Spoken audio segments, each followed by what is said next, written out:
أعوذ بالله من الشيطان الرجيم. بسم الله الرحمن الرحيم.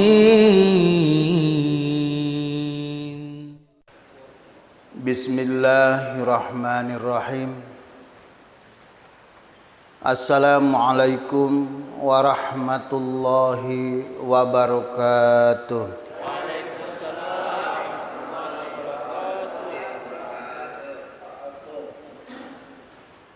Alhamdulillahilladzi anzalal Qur'an hudal linnasi wa bayyinatin minal huda wal furqan. Asyhadu an la ilaha illallah wahdahu la syarikalah wa asyhadu anna Muhammadan abduhu wa rasuluhu la nabiyya ba'dah. Puji dan syukur sudah sepantasnya kita dulukan kehadirat ilahi Rabbi Allah subhanahu wa ta'ala yang telah menurunkan Al-Quran guna dijadikan pedoman bagi kehidupan kita.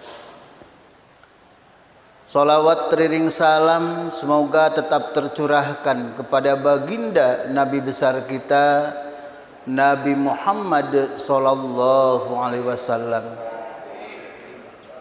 keluarga, para sahabat dan para pengikut yang setia sampai akhir zaman. Para bapak, para alim ulama, para pemuka agama dan masyarakat di mana saja berada yang kami muliakan, ibu-ibu, bapak-bapak, ahli berjamaah yang sama-sama dirahmati Allah subhanahu wa ta'ala yang kami hormati.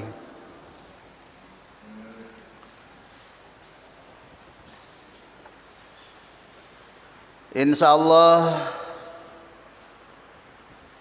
kita akan bertemu dengan Idul Adha, Idul Kurban, yang kesemuanya itu adalah menapaktilasi perjalanan ruhaniyah Nabi Ibrahim alaihissalam. Maka untuk subuh ini mari kita membuka kembali kisah Nabi Ibrahim alaihissalam. Kita awali dengan membaca surat Al-Baqarah ayat 124 125.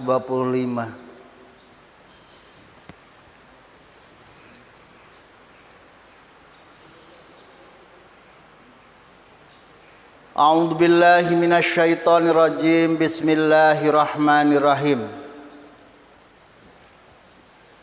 Wa idibtala Ibrahim rabbuhu bikalimatin fatammahun. Wa idibtala, dan ingatlah tak kala menguji Ibrahim kepada Nabi Ibrahim Rabbuhu Tuhannya bikalimatin dengan beberapa kalimat. Fatamahun, dia selalu menyempurnakan ujian-ujian tersebut. Qala, Allah berfirman, inni ja'iluka linnasi imaman. Sesungguhnya aku menjadikan kamu Ibrahim menjadi imam bagi seluruh umat manusia. Qala, dia berkata Nabi Ibrahim, wa min dzurriyyati, ya Allah, yang menjadi imam itu dengan seluruh turunan-turunanku. Qala, Allah menjawab, la yanalu ahli dzalimin, ketetapan ini tidak berlaku sekalipun dari turunan kamu kalau dolim. Wa ij'alnal baita masabatan linnasi wa amna, dan ingatlah tak kala kami menjadikan Ka'bah Baitullah tempat berkumpul manusia yang aman. Wattahidu mimma qumi Ibrahim musholla, dan telah dijadikan makom Ibrahim musola sebagai tempat sholat. Wahidna, aku perintahkan Ibrahim kepada Nabi Ibrahim, wa Ismail dan kepada Nabi Ismail, antahira baiti, bersihkan oleh kamu berdua rumahku. Untuk apa ya Allah mesti dibersihkan? Yang pertama, untuk orang-orang yang tawaf, lit-taifin. Yang kedua, wa itikaf, dan orang-orang yang itikaf, wa rukai wa sujud, dan orang-orang yang ruku dan sujud. Silakan Pak dibaca ulang terjemahannya. Dan ingatlah ketika Ibrahim diuji Tuhannya dengan beberapa kalimat, lalu ia melaksanakannya dengan sempurna. Dia berfirman, sesungguhnya aku menjadikan engkau sebagai pemimpin bagi seluruh manusia. Ya Ibrahim berkata, dan juga dari anak cucuku. Allah berfirman, benar, tetapi janji pun tidak berlaku bagi orang-orang yang zalim. Dan ingatlah ketika kami menjadikan rumah Ka'bah tempat berkumpul dan tempat yang aman bagi manusia, dan jadikanlah makam Ibrahim itu tempat salat. Dan telah kami perintahkan kepada Ibrahim dan Ismail, bersihkanlah rumahku untuk orang-orang yang tawaf, orang yang iktikaf, dan orang yang ruku, dan orang-orang yang sujud. Terima kasih. Ayat ini mengajak kepada kita untuk mengingat-ingat ujian yang menimpa Nabi Ibrahim alaihissalam. Tujuannya agar terasa ringan ujian-ujian yang menimpa kita dibanding dengan Nabi Ibrahim alaihissalam. Maka ayatnya berbunyi, wa idibtala Ibrahim rabbuhu bikalimatin.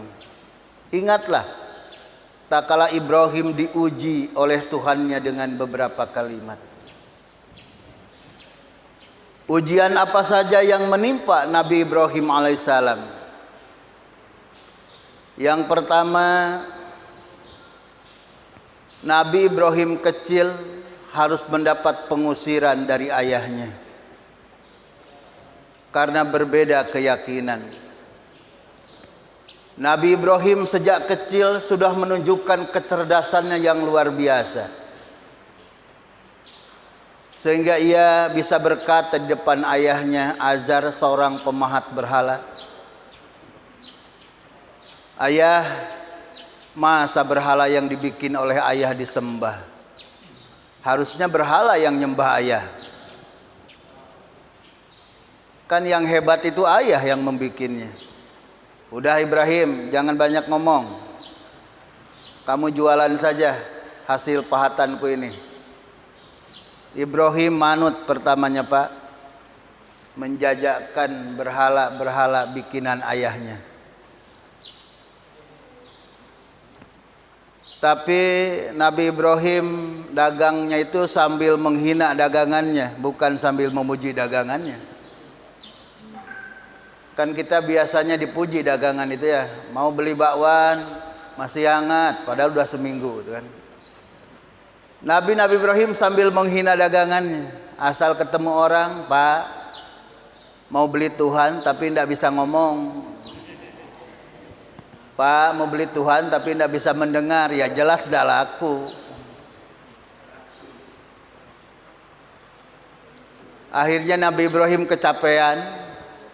Dia berdiri di atas jembatan. Kamu kehausan ya? Udah ambil tuh air sendiri.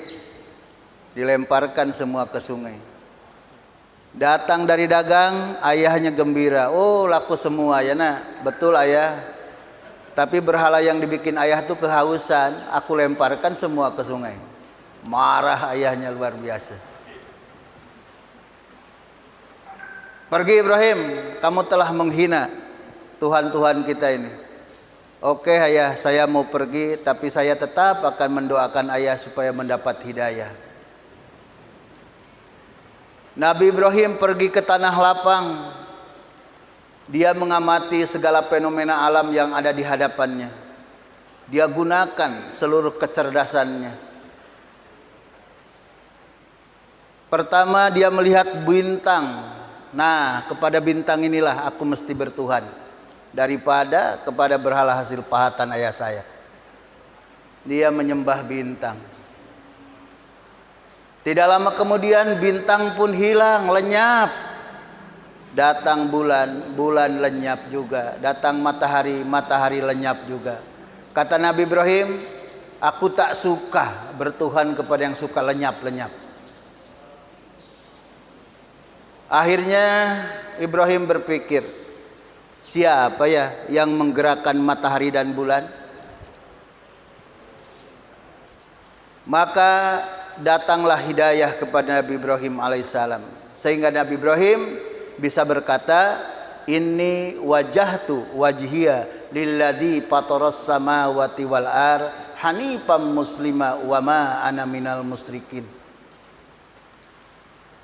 Sekarang wajahku sudah menghadap kepada wajah penciptanya, tidak menghadap lagi ke bulan, bintang, langit, bumi, tapi menghadap kepada penciptanya dengan lurus.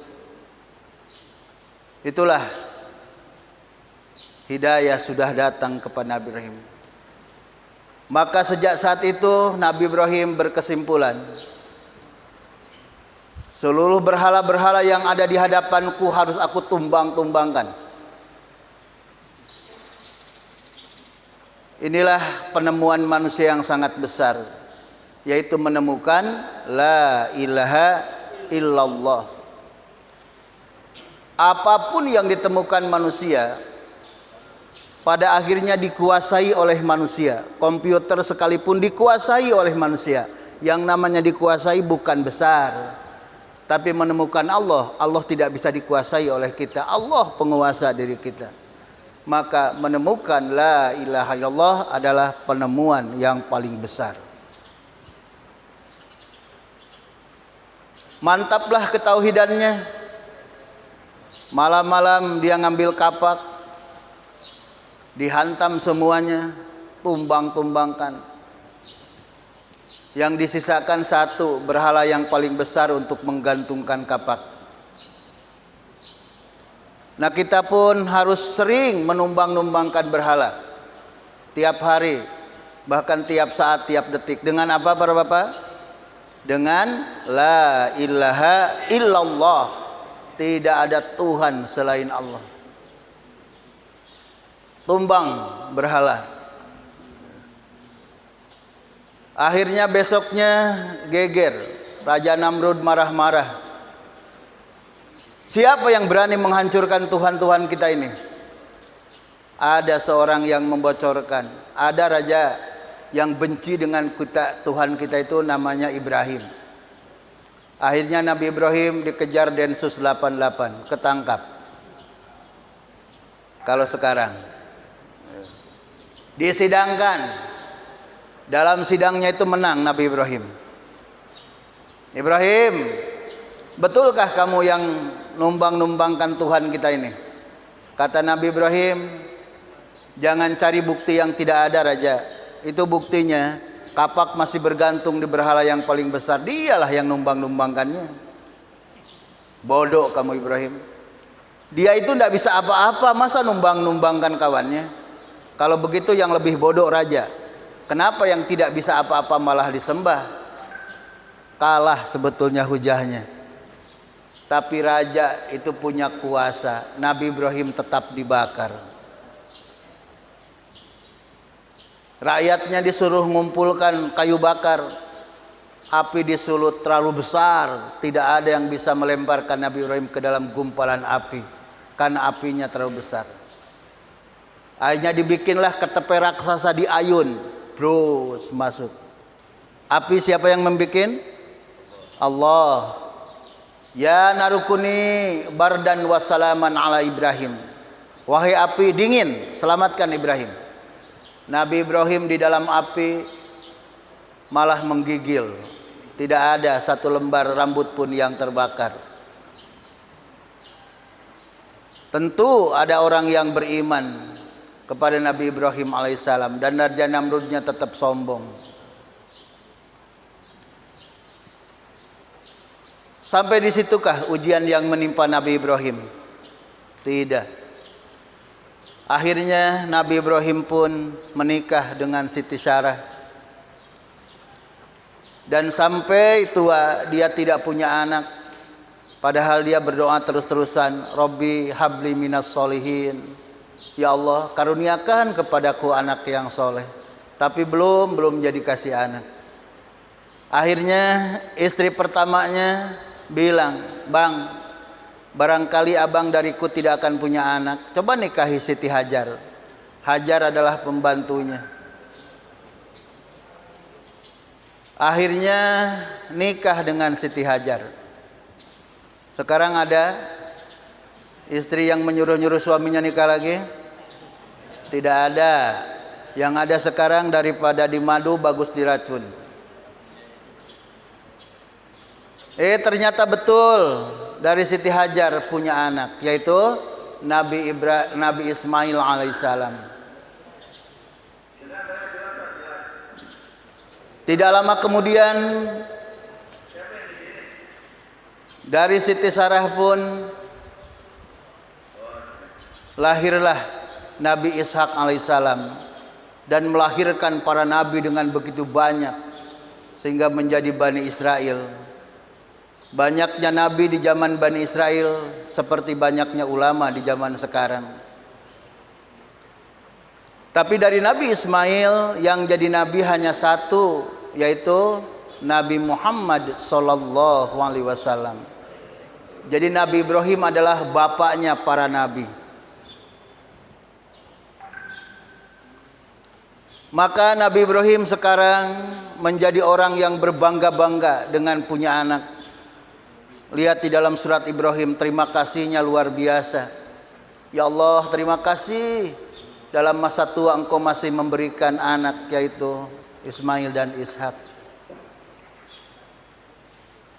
Maka datanglah ujian kembali menimpa Nabi Ibrahim.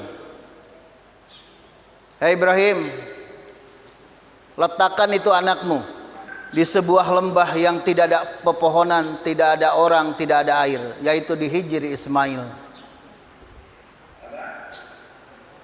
Maka diletakkanlah Ismail yang mungil di situ.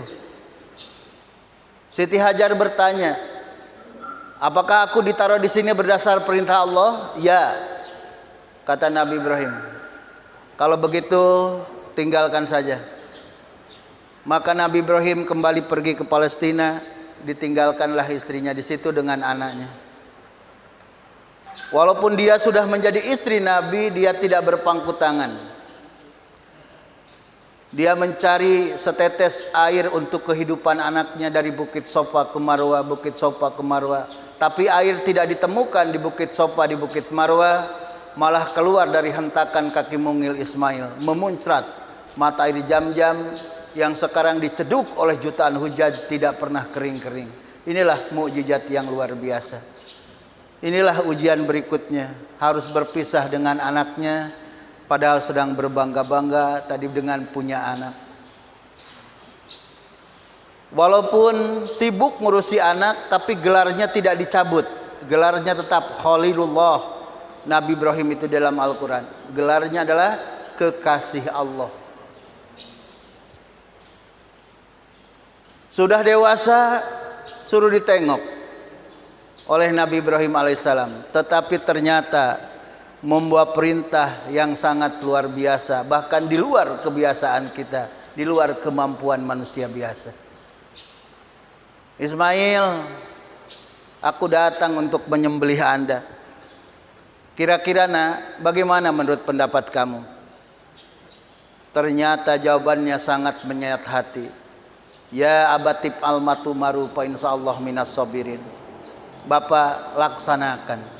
Itu perintah Allah kepada Bapak. Bapak insya Allah akan menyaksikan kami waktu disembelih dalam keadaan sabar. Maka Nabi Ismail dibaringkan. Tapi golok ditekankan berapa kali ke lehernya, kenyal. Ini tidak tembus-tembus. Dicoba lagi sekali, tidak tembus. Batu yang ada di depannya dihantamkan ke batu, batu malah pecah. Dicoba lagi ke lehernya, tidak tembus. Ibrahim, terlalu mahal manusia untuk dikorbankan. Tuh lihat, sudah ada gibas, kambing besar di samping kamu. Itulah yang layak dikorbankan. Itulah ujian-ujian yang menimpa Nabi Ibrahim alaihissalam. Maka kesimpulannya apa Pak? Apa kesimpulannya? Kecintaan kepada anak dan istrinya tidak mengalahkan ketaatannya kepada Allah. Itulah yang luar biasa dari Nabi Ibrahim.